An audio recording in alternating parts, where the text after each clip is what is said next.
How can we assemble the puzzle of judicial reform? That has been the query for a number of experts in economic, political, and legal sciences. And the answer is we have the pieces. We have to put them all together.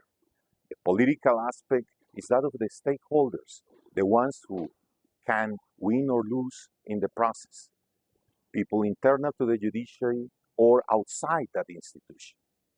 And on the legal side, lawyers pay attention to what the Constitution says. The laws also express the aspirations of a political community. And on the economic side, economists have made substantial contributions in the latest years about how to measure performance improvements.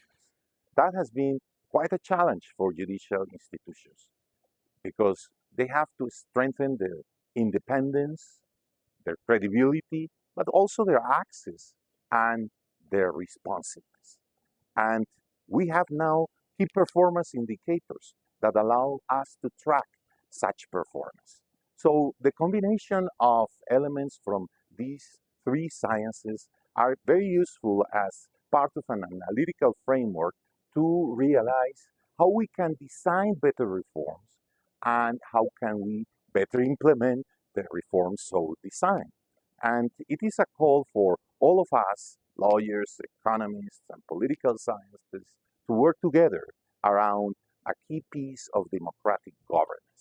It is the time to move forward. It is certainly a complex area which has challenged a number of governments, ministers, high court judges, but the elements are there to assemble the puzzle successfully and deliver better services to citizens. That should be the main objective of any reform. That's why perception data combined with hard data are very useful for us to understand judicial reform.